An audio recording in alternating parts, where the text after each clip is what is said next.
Imagine it's June 1776. The colonies are on the brink of telling King George to shove his taxes where the sun doesn't shine.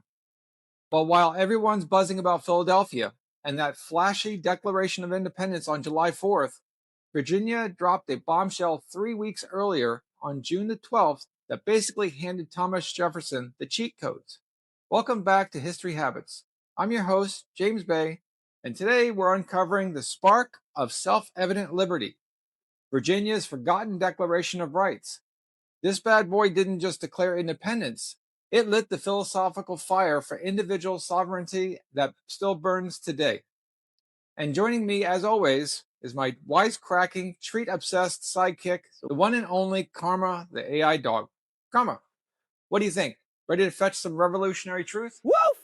James, if this document's about rights, does that include my right to unlimited belly rubs and no more baths? Let's dig up those bones of history, but not the buried ones from the backyard.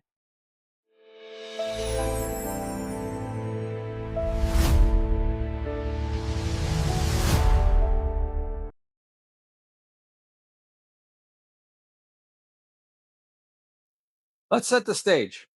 By May 1776, Virginia, the biggest, baddest colony back then, is done with British nonsense.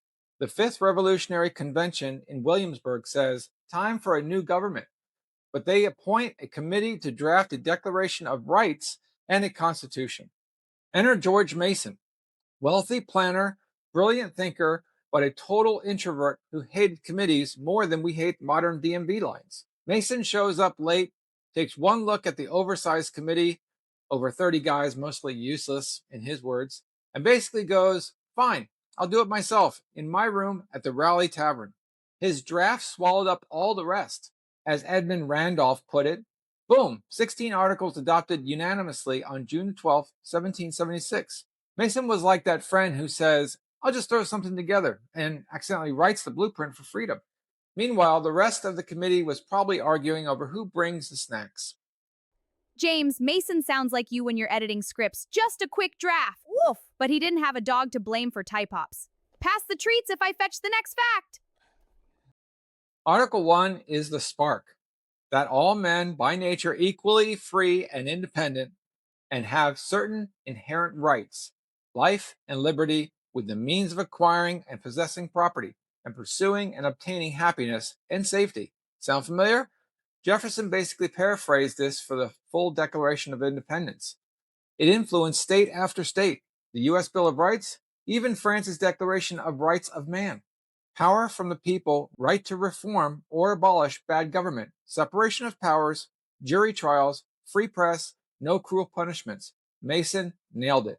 But here's the rub, and a great comment topic. That equality clause, delegates like Robert Carter Nicholas freaked out because of slavery. They added when they enter into a state of society to wiggle out of it, applying to the enslaved. Hypocrisy much? Mason himself owned slaves, but later pushed against the slave trade. What do you think? Does this taint the document or show the messy reality of progress? Article 16 on religion.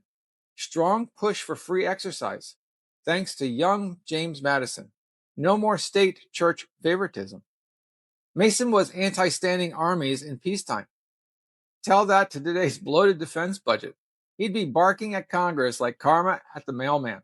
Mason refused to sign the U.S. Constitution in 1787 without a Bill of Rights. Heroic stand or overcautious? Drop your take below. Federalist or anti-federalist? Woof! Article 1 means I can pursue happiness like chasing squirrels without a leash. But James, if power's from the people, why can't dogs vote? I'd campaign on more treats and fewer fireworks, they scare me.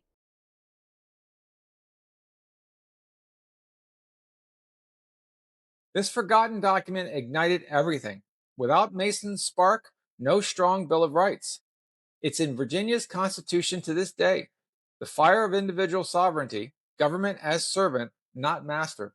See? Even dogs benefit from no cruel punishments. No more baths as torture. So, what's the motivational takeaway from this? In our crazy world of overreaching government and lost liberties, channel your inner Mason. Study these documents. Speak up for your rights. Build your own declaration, a personal plan for sovereignty in your own life. Financial independence, free speech, Community action. The plan? This week, read the Virginia Declaration. I'll put the link in the description. Discuss one article with friends or in comments. Vote like your rights depend on it, because they do. Small sparks create revolutions. You have inherent rights. Pursue that happiness and safety. Woof, woof. Yeah, yeah. Stand up for your rights and mine. Let's fetch liberty together. If this fired you up, smash that like button, subscribe for more hidden history with humor, and share with a fellow patriot. Which right means the most to you? Debate the controversies. Thanks for watching History Habits. I'm James Bay. Stay sovereign, stay cautious, and karma says goodbye. Woof. Like, subscribe, or no treats for you. See you next time. Let's make more history.